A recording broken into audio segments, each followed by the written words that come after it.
Bienvenidos a Cambia de Chip, el podcast de actualidad donde padre e hijo hablan de los temas que todos deberían saber pero que nadie te quiere explicar. Yo soy Said Cañarte. Y yo, Aaron Cañarte. No te olvides de seguirnos en nuestras redes como somos CDC Podcast. Y arranquemos. ¿Qué tal? ¿Cómo ha ido la semana? Bien. Fue el Día del Padre esta semana. No es como el Día de la Madre. Claro, te llevaron serenata, ¿no? Recordaba el meme que dice, si ya te tenían el regalo al papá, le pregunté, le dice, no sé por qué no me han pedido dinero. Sí. Algunos memes buenísimos, ¿no? Es totalmente diferente, ¿no? O sea, el Día de la Madre es más emotivo, el Día del Padre igual es importante, ¿no? Para quienes somos agradecidos. Mi papá está en el cielo y lo recordamos con mucho cariño a mi papá. Muy bien, bueno. Esta semana hemos avanzado un montón con Omezzo y ya que estamos de la ceja al ojo para lanzar ya el primer producto, o mejor dicho, el producto final de la fase 1 de la empresa. Sería la versión 1 de Omezzo. Sí, que pues está dividida en 3 fases, ¿no? La fase 1 que es, digamos, todo este apartado de historia clínica y el servicio de streaming que permite a nuestros usuarios o a nuestros pacientes acceder a los servicios de teleconsultas. La fase 2, que es asistencia de la inteligencia artificial. Y la fase 3, pues que eso es una sorpresa de la que iremos hablando en otros episodios. Y ya que estamos en modo emprendedor, quisiera el día de hoy hablásemos de cuándo es el momento adecuado para emprender. No sé si le quisieras dar tal vez tú un matiz adicional, pero es el primer tema que traigo el día de hoy. Bueno, el primer reto por que pasa el emprendedor y su primer momento de verdad, se podría decir, es ¿qué hago? O sea, tengo la idea, tengo las ganas, pero no tengo dinero, no tengo contactos. Dices cuándo actuar. Exacto. Entonces, y yo te he puesto que los emprendedores pasan mucho tiempo en ese estado. Sí, creo que te ha pasado y me ha pasado. A todos los que hemos emprendido alguna vez nos ha pasado, que tenemos la idea. Planificación infinita y de construir castillos sobre nubes, dice. No, y esperar el momento preciso. Adecuado, el momento sí. Eso no existe. O sea, la primera cosa que hay que decirle a los emprendedores es que si han sentido ese momento de ansiedad, de angustia, decir, pero ¿cómo empiezo? ¿Cómo lo hago? Porque la idea no es mala y no tengo dinero. O sea, y la gente todo lo relaciona al dinero. Claro. Cuando realmente el trabajo del emprendedor es resolver algo. Resolver un problema. Resolver un problema. Es lo primero. Muchas veces, bueno, ya iremos desglosando el tema, pero muchas veces la gente dice, quiere esa idea millonaria, pero tampoco existe esa idea millonaria. No, la idea millonaria la creas tú, porque la idea millonaria que funcionó en una ciudad, en un país, de pronto no funciona en el tuyo. Y depende de muchísimas circunstancias y de cuántas veces tengas que pivotar, porque la idea principal nunca termina siendo el producto final. Mira, lo bueno de empezar con cero es que hay poco que perder. Ajá. Y aprender perdiendo poco duele menos que perder más. Tú y yo hemos perdido dinero en algunos negocios, tampoco han sido millonadas porque no estamos en esos niveles, pero sí podemos hablar del dolor que siente el emprendedor cuando pierde todo su esfuerzo. A veces se va en una mala decisión, ¿no? No, y el otro día veía un post que hacía Freddy Vega en X, ¿no? Que allá es donde hacemos nuestro journal nosotros como en nuestras redes personales. Y decía Freddy Vega, el mejor momento para emprender es cuando las cosas están mal. Y suena contradictorio, pero o sea... Y cuando están mal es momento de oportunidad. Y generalmente cuando las cosas están mal, ok, si ya estás del otro lado, pues tienes que tener cash para comprar. Pero si estás del lado del emprendedor pequeño, empezando, sigue siendo el mejor momento para empezar también porque el coste de oportunidad es menor. Es decir, te pongo un ejemplo aquí en Ecuador. No hay trabajo. No hay trabajo, no hay trabajo, no hay trabajo. Es la frase que repiten todos todo el tiempo, ¿verdad? Y si no hay trabajo y a lo que puedes apostar es a lo mejor a un salario básico, pues intenta emprender. Porque, o sea, el coste de oportunidad es si consigo un trabajo de un salario básico o inicio una empresa. O sea, ¿me entiendes? No es lo mismo. Es que yo creo que deben ser las dos cosas. Mira, uno de los problemas principales por los que pasa el emprendedor es que está esperando tener el dinero para emprender. Ya. Y no estás ni trabajando por un salario fijo y tampoco has emprendido. Entonces estás como que dices, si me voy por el salario fijo, dejo de emprender, cuando realmente ahí es el verdadero sacrificio. O sea, yo creo que para poder emprender, debes empezar por un salario. Ok, tienes que empezar. Tienes que empezar por un salario por algunas razones, porque cuando tú empiezas a trabajar en un sistema de negocio, cualquiera que sea la industria, tú vas a aprender cómo se maneja el talento humano, cómo se maneja finanzas, qué errores cometes, empresas que los están cometiendo gratis por ti, estás Claro. aprendiendo. Entonces, el sacrificio, ¿dónde está? En que tendrás que trabajar en los dos lados. O sea, tendrás que trabajar por un sueldo un tiempo, ahorrar algo de dinero para poder ahí inyectarle algo a tu primera idea. El otro camino es poder encontrar algún socio estratégico, ¿no? Pero es que ahí hay que ser muy claros. O sea, no estamos diciendo vayan, busquen a Donald Trump, porque tampoco es de acceso para nosotros, ¿no? Y necesitas un track record para que alguien quiera apostar por ti. Exacto. Pero ¿dónde está el tema? O sea, primero, hábitos. Cambia de entorno. Si te unes con tus amigos que hacen lo mismo que tú, lamentarse y no están emprendiendo, o nadie lo ha intentado, o ni siquiera tienen idea de lo que es emprender. Entonces ahí no es el lugar donde debes Ahí estar. no vas a encontrar al socio. No vas a encontrar al socio que necesitas. Entonces, primero cambio de hábitos, y cambio de hábitos en todo sentido. O sea, a la gente de negocios tú no la encuentras, bueno, tal vez, muy rarísima vez lo encontrarás en un bar. A un socio de negocio no lo encuentras en una discoteca. Mayormente tú los encuentras en un café, en una conferencia magistral, en una reunión de, no sé, donde vayan a lanzar algún producto. O sea, tú tienes que acercarte a la industria que estás buscando. E incluso, aunque no es mi institución favorita, en la universidad como tal. Una de las razones que todavía sostiene el sistema es es el networking. O sea, en la universidad, yo en mi caso te pongo, yo cuando trabajé, mi primer trabajo fue de administrador de los laboratorios de la Universidad de Espíritu Santo. Yo estudiaba ahí. Entonces me hice amigo de los de sistemas y hubo la oportunidad y me dijo, oye, ¿quieres trabajar? Digo, ya. Entonces ahí mismo trabajaba y ahí mismo estudiaba. Vivía en la universidad, es que llegaba hasta las 10 de la noche. Pero ese era el esfuerzo, o sea, estaba haciendo un esfuerzo. En la misma universidad conocí a un amigo que ya trabajaba en la clínica Kennedy. Y ahí me dicen, ¿sabes qué? Necesitamos a alguien que haga de asistente y no sé si te interesa. Entonces yo leí mi carpeta y se dio, salió. Entonces, ese networking es el que te va llevando y vas escalando, ¿no? Pero si buscas networking con el equipo que no es el adecuado, o sea, con las personas que no están haciendo lo que tú estás queriendo hacer, nunca lo vas a lograr, pues. Ok, vamos entonces ordenando y aterrizando las ideas. Primero, ¿cuándo empezar? Es la gran pregunta, o cómo empezar. Empezar es ya, o sea, no lo pienses mucho. O sea, tiene que haber un paso previo de planificación, obvio, pero que la planificación no se convierta en el proyecto en sí, o sea, que no te demores un año planificando. O sea. Y esto es lo que me parece tan incongruente, porque yo toda la vida he sido un emprendedor serial de cosas pequeñas, cosas un poco más grandes, pero toda la vida he sido un emprendedor serial. Y recuerdo que en el colegio era tipo, nos enviaban a hacer el megaproyecto, el estudio de mercado, y todo eso viene después, cuando validas la idea. O sea, partamos de estas dos preguntas, ¿no? ¿Cuándo y cómo? ¿Cuándo? Efectivamente es ya, ahora, o sea, planificación breve e intentar lanzar. Yo soy muy del método Lean Startup de Eric Rice, de busca un problema, una vez que tengas el problema, crea un MVP. Un MVP es un producto mínimo viable y lánzalo. ¿Cuál puede ser un ejemplo de un MVP? Digamos, tú quisieras hacer, qué sé yo, una plataforma que te permita comprar chupones de bebé. Tienes que tener por lo menos un prototipo. Entonces, ¿qué haces? Te creas una página de Instagram y subes fotos de chupones de bebé y le metes publicidad a ver si cómo la responde gente el está mercado, interesada. a ver si estás resolviendo un problema. Por decirlo de una manera burda, ¿no? Entonces,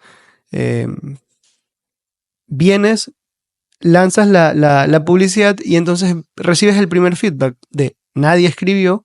Y aquí viene otra pregunta, ¿por qué nadie escribió? O si alguien escribió, ¿por qué escribió? Es que viene el análisis, ¿no? O sea, por eso te digo lo importante que es a veces primero trabajar en una empresa donde ya hagan cosas, porque tú tienes que tener la capacidad Claro, de tienes que haber estado en el distinguir, entorno. claro, de distinguir conocer la industria, algo, ¿no? De distinguir, por ejemplo, a ver, si no te compran, ¿por qué? De pronto apuntaste al mercado que no era, le quisiste vender chupones de pronto a hombres de 50 años, no le interesa, de pronto, o sí, hombres, pero que sean padres. O sea, mira ese detalle, cómo hace la diferencia, el cambio. Si un hombre que así sea mayor y tenga hijos, le puede interesar. Claro, y ahí viene un análisis completo. Y eso es un universo, o sea. Entonces tenemos cuándo el mejor momento era ayer, pero ya que el ayer pasó es hoy. ¿Cómo? Un MVP. Un MVP. Tienes tu idea, haces una planificación muy ligera de cuál es ese problema que quieres resolver, lo subes a Facebook, Instagram, la red social que quieras, TikTok, y le metes publicidad y ves si hay algún interesado. Ya que hay algún interesado, entonces tú tienes que definir otra parte. Voy a vender o ¿quién es mi cliente? O sea, porque hay un problema, ¿cierto? Entonces, ¿de quién es ese problema? ¿Quién es mi cliente? ¿Es una persona o es una empresa? Y ahí viene la división de B2B. Claro, si vas a hacer negocio B2B o B2C. ¿Voy a vender a empresas o voy a vender al cliente final? Sí. Ajá. Entonces, el siguiente paso es, ok, ya empecé, planifiqué, lancé a interés, indistintamente sea empresa o un cliente final. ¿Cuál es el siguiente paso? Entonces, ya que el MVP funciona, empiezas a construir producto. Y no hablo únicamente desde el punto de vista de sistemas, sino en general. Hablemos de un restaurante. Quiero vender tongas, quiero vender ceviche. Hago un domingo de que voy a vender ceviche, subo a WhatsApp, a ver quién compra, la gente me compran 5 o 6, 3 me van a decir que les gustó, 2 me van a decir que estuvo malísimo, 1 me deja chantado y no me compró, y entonces tú vas ahí viene viendo la cómo retroalimentación que debes tener respecto a cómo está respondiendo el mercado. Haces una retroalimentación rápida y vuelves a lanzar el producto. Y entonces tú ya con esas mejoras, ahora te compraron los 5 y los 5 están contentos. Ahora tú dices, ¿cuántos necesito para poder, pues, para que sea mínimamente viable esto y eventualmente, pues, que pase a ser un autoempleo? Es una etapa de prueba-error hasta que ya tienes un modelo, ¿no? Entonces tú dices, ya, ok, ya a la gente le gusta, ya me puedo lanzar ahora sí a conseguir el dinero. Ahora, ¿cómo conseguimos ese dinero? Lo que te decía, el dinero tú lo consigues primero si vas a vender una idea o si vas a vender un servicio. Entonces tú tienes que buscar las personas que estén en la industria, que estén haciendo algo de aquello, porque no necesariamente necesitas tú tener el dinero. Lo que necesitas a veces es tener la idea y protegerla, ¿no? Que no se te la roben. Bueno, yo en ese aspecto discrepo mucho porque yo soy muy de compartir ideas, porque si es que yo te cuento mi idea millonaria y el otro día leía un estudio que decía lo más probable es que lo que se te ocurrió a ti ya se le ha ocurrido. A mucha gente. La diferencia está en hacerlo, sí. Así es. Ahora, yo soy muy de compartir ideas porque yo digo, yo tengo la idea de construir un cohete que llegue a la luna, ¿verdad? ¿Puedo yo hacerlo? Bueno, Seguramente no tengo el dinero. ¿Puede Aarón hacerlo? Entonces da igual que le cuente o no, porque lo que va a hacer es darme otra perspectiva. Ahora, Aarón tiene el dinero y puede hacerlo, ¿verdad? Yo también tengo el dinero y puedo hacerlo. ¿Cuál es el factor diferenciador? Si no hay ninguno, entonces es una mala idea también, porque si no hay nada que me diferencie, cualquiera me va a copiar. O sea, si el producto como tal es la idea final, cualquiera te lo puede copiar.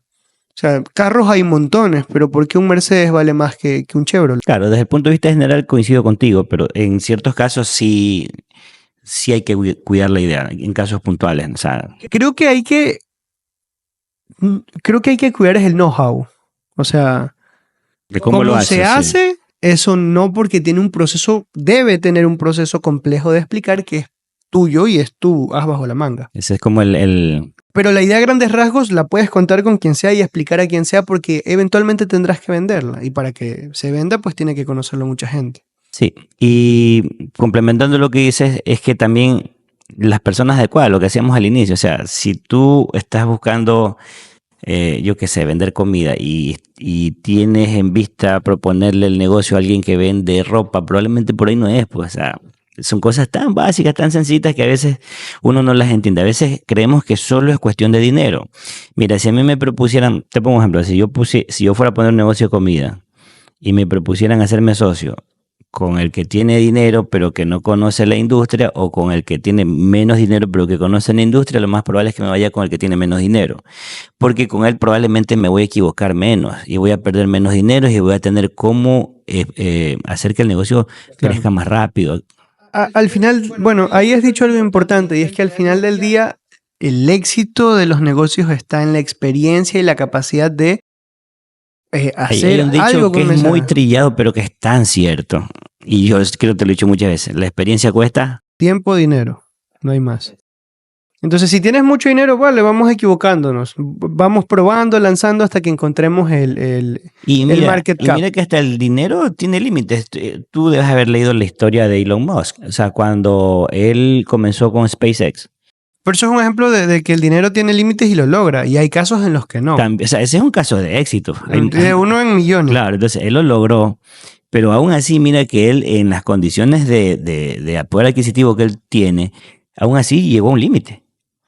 Entonces, Le tuvo que prestar dinero a Peter ¿qué Thiel. quiero decir yo con esto? De que no podemos enfocarnos en que el dinero, esto es importante, así tampoco vamos a decir que las cosas caen del Claro. cielo, pero es que es tener buenos procesos bien definidos. Mira, yo siempre digo, cuando tengan una idea, definir procesos. O sea, documenta cómo lo haces, ¿ya? Porque cuando tú tienes documentado cómo lo haces, es más fácil para ti vender la idea como una franquicia. El orden es súper importante. Tienes el know-how, pero así, clarito, funciona como una máquina. Entonces, esas son las cosas que a veces no hacemos. La gente cree que solamente emprender es montar el negocio y ponerle fe que la gente llegue, nada más. Para que un negocio realmente sea rentable, para que sea un negocio y no un autoempleo, tiene que ser sistematizado, porque solo con un sistema puede escalar.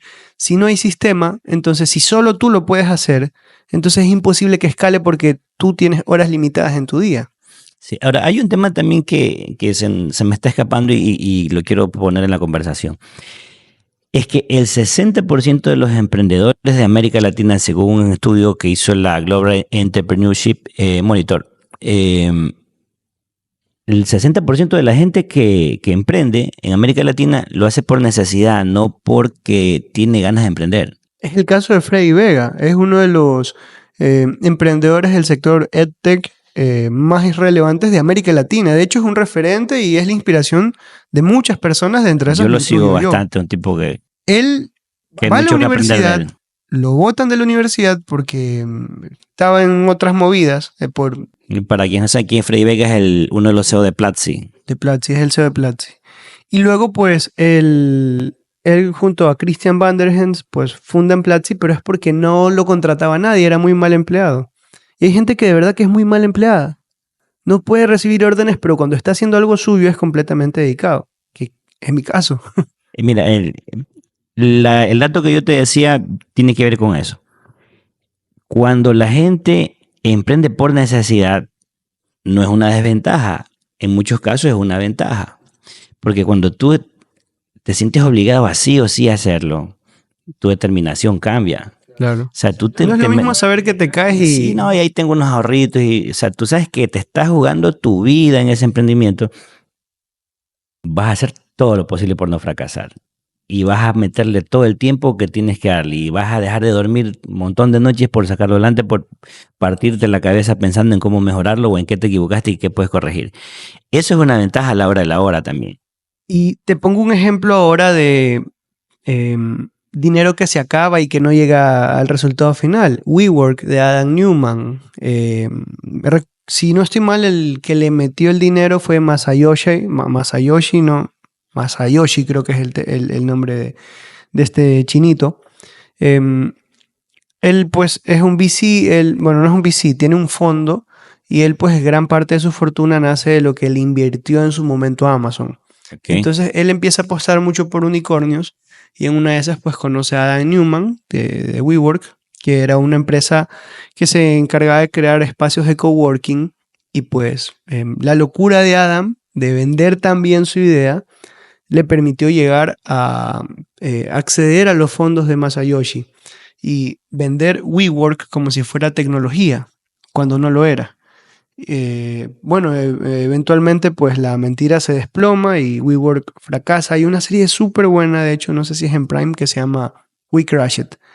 Y es un ejemplo de que el dinero tiene límite. Masayoshi es uno de los hombres más ricos del mundo y el fondo tenía un montón de dinero, pero hay un que punto aunque en el lo tengas, cuando ves que ya la idea no funciona ni por más que le metes por aquí, le metes por allá, tú dices, bueno, hasta aquí pierdo dinero, o sea, no voy a perder más. Y bueno, ahí hay dos cosas más y es que no es lo mismo emprender en LATAM que emprender en Norteamérica o incluso tal vez en Europa, porque sí es cierto que uno tiene que pivotar y hay veces pues que si ya no, pues se cierra y ya. Pero nosotros en Latinoamérica tenemos menos chances a pivotar porque uno tiene menos acceso a capital porque el mercado pues no tiene suficiente dinero ni de compra como que para que represente ese 10 por 20 por que buscan los inversores. Ni tienen los inversores que tengan ese dinero para aguantar el tiempo de pivotar. Entonces uno acá tiene que ir muy con detalle de cuántos contratos, de quién me va a desarrollar esto y que... No, y aparte hay menos recursos, o sea, la gente invierte menos. Y hay otro tema que también la situación política de los países incide muchísimo, la inseguridad jurídica, la inseguridad Sobre social. todo eso, o sea, un problema legal puede durar tranquilamente 5 años. No, y súmale los temas ahora que estamos viendo en Ecuador, en Colombia, la delincuencia, o sea, ¿quién quiere invertir? O sea, eso es lo primero que tienen que trabajar los gobiernos, darle paz a los países para que pueda llegar la inversión. Y sin eso difícilmente va a haber grandes inversiones por acá. Sí, otro tema que también es importante, mira, que hablábamos justo de que tú decías cómo, o sea, cómo lograr también que la gente crea en ti. Trabaja tu marca personal. O sea, ¿cómo tú puedes aspirar de que alguien te tome en serio una idea si no eres nada de lo que dices? O sea, si tú trabajas tu marca personal y, por ejemplo, tú dices, bueno, yo voy a dedicarme al negocio de la medicina, o sea, tú eres una marca personal porque tú eres médico, tienes tu programa donde hablas de medicina, o sea, estás haciendo un nombre, ¿ya? La gente dirá, bueno, lo intentaría con Said, de pronto no conmigo porque yo no sé de medicina. Pero y es tal vez porque no te conocen, a lo mejor eres mejor, pero no te conocen, y si no te conocen no existe. O de pronto hay alguien ahí que sea más que tú, pero el que se está vendiendo eres tú. Entonces crear la marca personal es fundamental, o sea, para toda persona. Y ese es el segundo punto del que quería hablar, ¿ok? Sí, el dinero es importante, pero las habilidades blandas son mucho más importantes porque ¿cuál fue la característica determinante al final del día entre Peter Thiel y Elon Musk? Su marca personal. ¿Pero qué es la marca personal? Es la capacidad de comunicar prácticamente. O sea, es tu track record, pero ese track record se va haciendo en base a tu capacidad de comunicar. ¿Y por qué lo planteo así? Si Adam Newman no le hubiera pintado a Masayoshi el proyecto como lo máximo, la última innovación en bienes y raíces, seguramente no le hubiera dado el dinero. Si Elon Musk hubiera terminado peleado con Peter Thiel cuando estuvieron en PayPal, porque a Elon Musk lo destituyen como CEO de PayPal.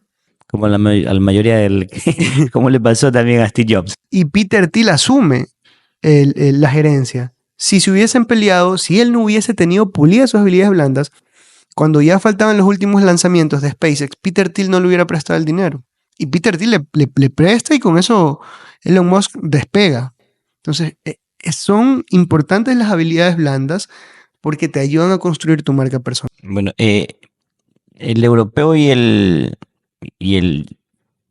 latinoamericano somos distintos en ese aspecto, dependiendo del país. O sea, yo te digo, yo he tenido la suerte de conocer amigos más que nada de España, gente de España, o sea, que vive allá, no migrantes, o sea, gente que ha nacido y ha sido criado como español. Cosas tan básicas, tan elementales, como por ejemplo, cuando yo los trataba, me decían, yo les decía, ¿cómo les digo? O sea, le digo ingeniero, doctor, me dice, no, o sea, yo soy Juan, dime Juan. O sea, no tienes por qué ponerte en el plano de quererme decir otra cosa, ese es mi nombre, así me decían ellos. Yo, no, señores, que ni te imaginas, tuve la suerte de tener un amigo que me presentó allá, algunas personas interesantes de Palma de Mallorca, más que nada, y son gente muy distinta en el tema de los negocios, o sea, 2 por 2 son 4, la palabra para ellos es suficiente en algunos casos. Eso que mencionas es importantísimo. Ya lo vamos a tocar.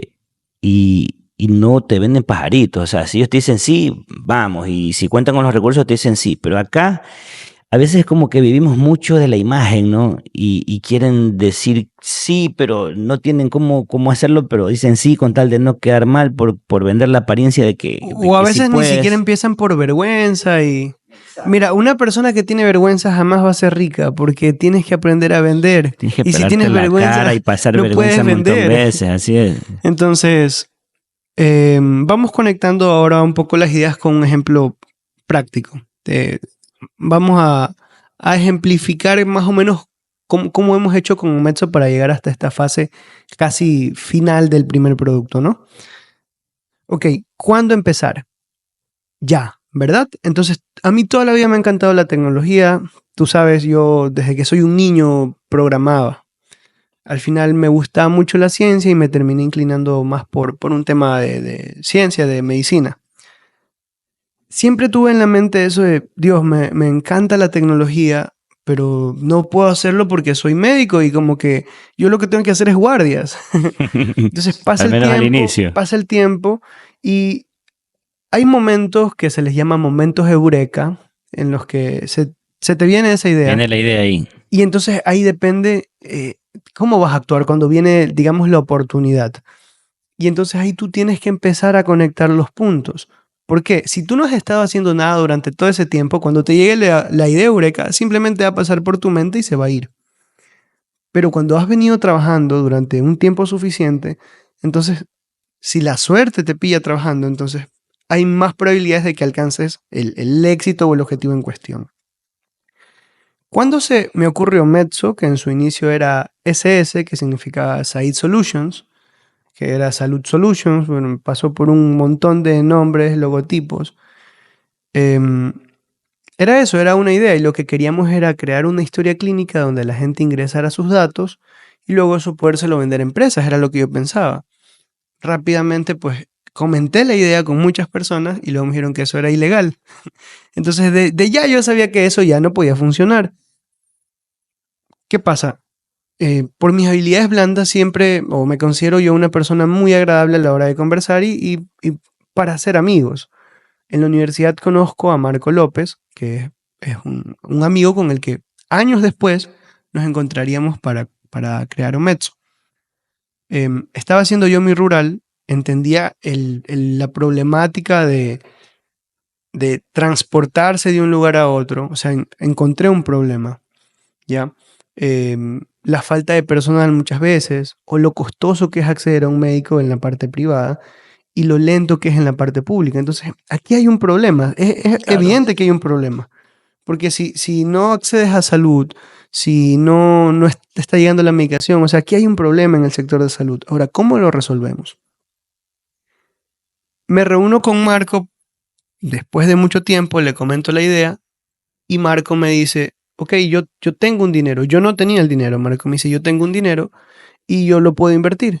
Entonces, hay formas de empezar. Podría ser que yo hubiese tenido el dinero y empezara con la idea, pero por mis habilidades blandas y obviamente el entorno y un montón de factores que también influyen, me dan el acceso para que Marco decida creer en la primera idea, ¿verdad? Ahora, Marco me dice, ¿cómo sabemos que funciona? Creamos una página en Facebook, le metimos publicidad, consultas telemáticas, en 2 días teníamos 500 correos. Que esas iban a ser las primeras personas a las que les escribiríamos cuando tuviésemos listo el producto. Ahora, tenemos el dinero, tenemos la idea, hay un problema, estamos empezando. Ahora sí, a construir producto. ¿Cómo construyo producto si yo ya no programaba, yo era médico, ya era médico en ese entonces? Yo me acuerdo que te pedí el número de algún desarrollador, me pusieron en contacto con un chico que se llamaba Javier. Sí, Javier. Javier me dice, no, yo te cobro tanto por hacerte la página. Yo digo, yo armo una landing, esto se lo muestro a Marco y con esto pues empezamos a levantar dinero para poder construir el producto verdadero. Javier viene y bueno, me muestra ya cómo se hubiese visto y me dice, oye, pero esto es solo el front, o sea, la parte visual. Abajo, entonces, el backend, ¿dónde lo dejan? Y entonces no funcionaba nada, pues. Claro, esa era la foto nada más. Era la plantilla prácticamente. Pero ya teníamos el dominio y ya habíamos empezado. Mejor momento que ese, no había, era un momento pésimo para empezar porque estaba en ese entonces de director del centro de salud donde trabajaba, estaba aprendiendo alemán, estaba con la maestría, no tenía tiempo, no tenía dinero tampoco porque lo tenía Todo estaba repartido ya. Entonces no había espacio, que el mejor momento para empezar era ayer. Entonces, cuando tú empiezas sobre la marcha van apareciendo problemas que vas resolviendo. Entonces, ¿cuál es la pregunta lógica siguiente? Entonces, ¿quién me hace el back? ¿Quién me hace el backend? ¿Cuánto cobra? Me presenta Dani. Dani me empieza a preguntar una serie de cosas que terminan en una reunión donde conozco a Brandon. Ahí es importante que comentes que a Dani lo conoces gracias a Javier. A Javier. Y a Javier lo conozco por ti. Y a ti te pregunto por qué decidí empezar con Marco. De otra forma no... No, y aparte, lo más cerca que tenías de conseguir un programador era un estudiante de la universidad donde yo soy docente y te podía referir a algún muchacho que tuviera buenas habilidades Y programando. esto podría ser un ejemplo y uno diría, no, porque a lo mejor es porque tu papá está ahí, pero estoy seguro, mira, hay algo que se llama la teoría de los hilos, de que todos estamos conectados por menos de 10 nodos. Seguramente alguno de ustedes tiene un amigo que ha ido a la universidad. Un amigo que ha ido a la universidad que seguramente conoce a alguien de sistemas. Y empiezas a tirar de los hilos para llegar a la gente. Así es, sí. Entonces, así funciona realmente. Es que, y sobre la marcha vas resolviendo. Entonces, ya Dani me pregunta, le doy las especificaciones y él me dice, mira, ¿sabes qué? Nosotros estamos desarrollando algo similar, nos gustaría conversar, nos gustaría que seamos socios.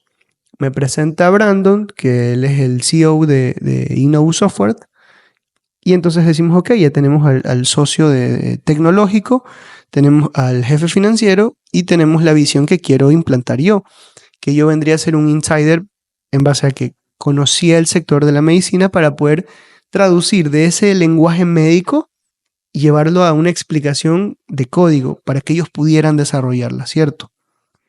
Entonces, acá ya, ¿verdad? Empezamos a desarrollar el producto y tal. ¿Cuál es el principal problema de estos productos en general o de cualquier emprendimiento? Muchas veces son excelentes ideas y tienen excelentes productos, pero nadie las conoce. Y eso a mí se me queda, ¿por qué? Porque empecé a hacer videos en YouTube hace un año. Yo decía, bueno, a mí me gusta la oftalmología, yo quiero hablar de salud visual. Y hoy en día, la moneda de cambio más importante que tenemos es la atención. Entonces, de entrada, le recomendaría a todo el mundo que haga su marca personal, que puede ser explicando un proceso de cómo está aprendiendo de cómo está aprendiendo a ser médico, de cómo está aprendiendo a ser abogado, o si es un experto, de explicar esa expertise. ¿Por qué? Porque eso te genera atención y a esa atención luego le puedes vender un Y vas producto. generando nicho y vas perfilando tu imagen y en algún lado alguien te está viendo. Como ya estaba yo trabajando y me voy encontrando problemas, pero como ya estaba trabajando vas encontrando soluciones. Acá yo digo, ok, el principal problema de esto es que la gente luego no conoce el producto. ¿Y por qué yo sabía eso? Porque mis videos al principio yo los subía sin miniaturas y tenían 6 vistas. Entonces empiezo a aprender de las miniaturas, de los títulos, del SEO, del packaging. Y digo, ok, cuando yo empecé a mejorar estos 3, 4 puntos, las vistas empezaron a mejorar, empezaron a dispararse. Incluso por ahí hay algún video que tenga 500,000 de vistas casi. Eso lo cambia todo, la publicidad, digámosle, o sea, ese empaquetado. Yo no sé empaquetar. ¿Quién puede empaquetar? Alguien que tenga mucha experiencia en redes sociales.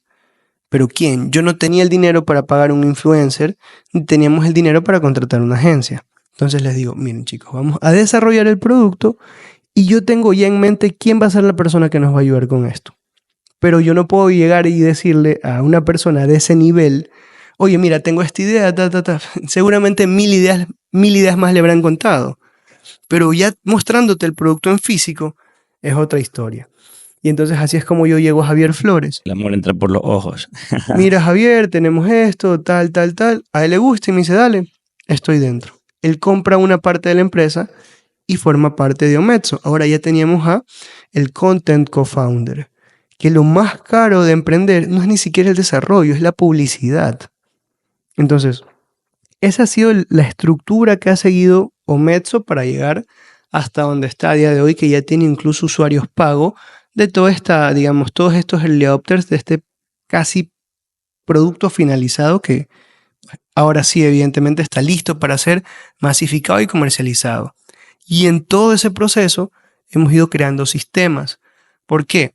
No puede una idea o una empresa o un negocio ser escalable si depende únicamente de ti.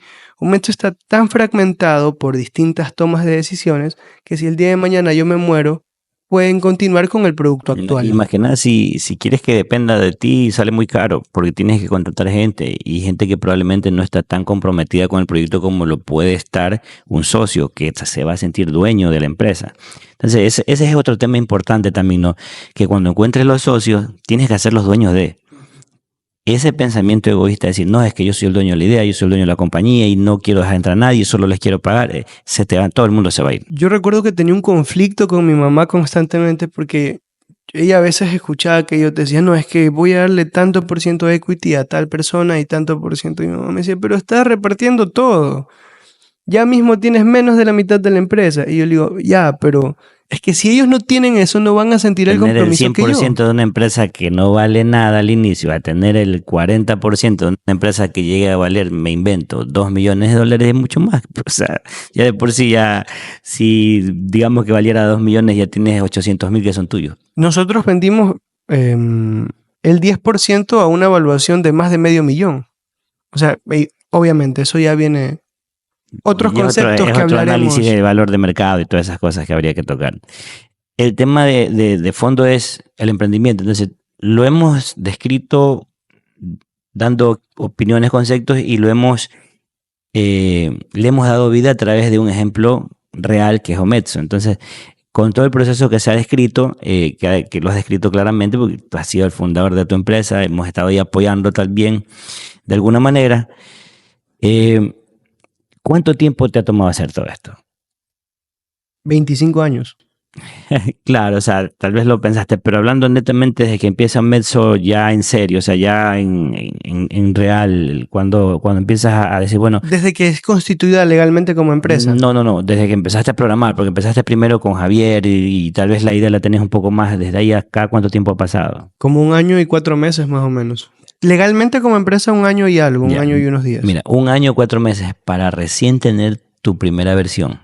Ya, a eso me quería referir yo cuando empezamos con el ejemplo. Yo te decía que la diferencia del comportamiento del inversionista, al menos que he tenido acceso, que son unos cuantos amigos españoles, es que la actitud y el comportamiento de ellos es totalmente distinto al comportamiento del latino. Y lo digo no que estoy hablando mal de los latinos, pero es que es una realidad. O sea, el europeo tiene claro si va a entrar o no.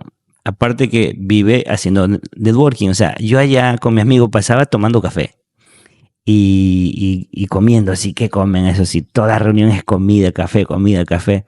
Beben poco, beben muy poco. Realmente la gente que hace negocios generalmente bebe poco, porque si no, ¿en qué momento lo hace?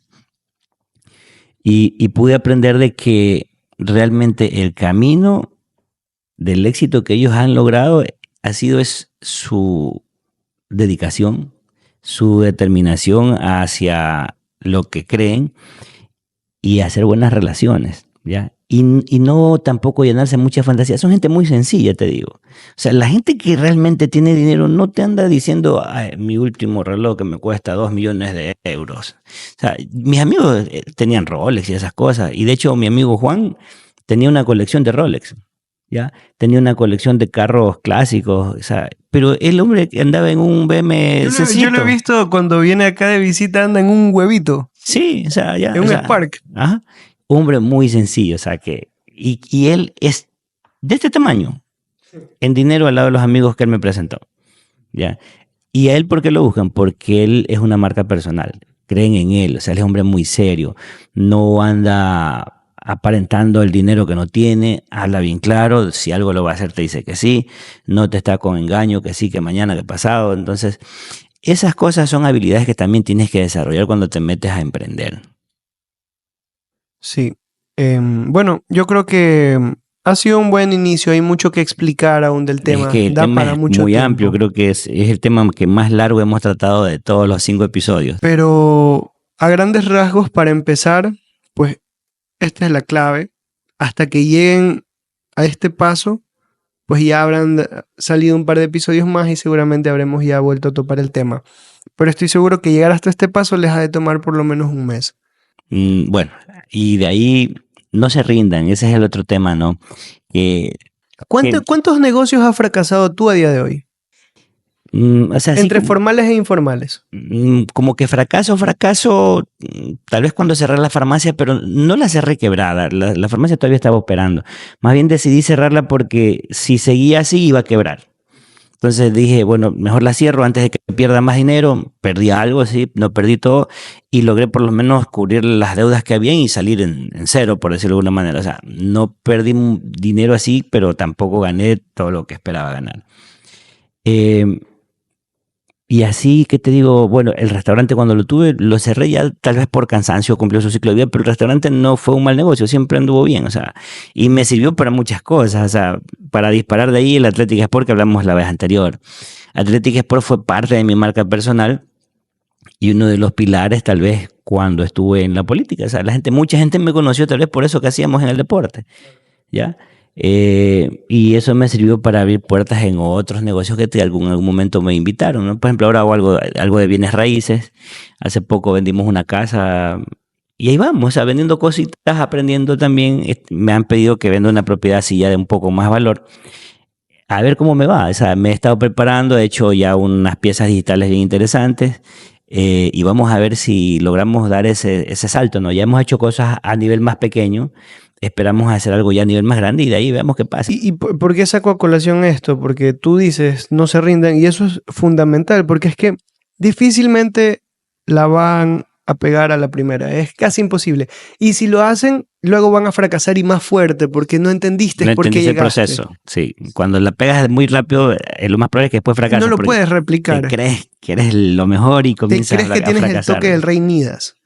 Ahora, yo te digo en mi experiencia, a ver, yo tampoco nunca he llegado a perder dinero, pero a día de hoy siquiera he cerrado unos 5 emprendimientos. Claro, es lo que me ha pasado. La máquina de snacks, la ruta de chicleras, el negocio de las espumas, la cancha de paintball. Mi primer negocio fue vender tangos en la escuela.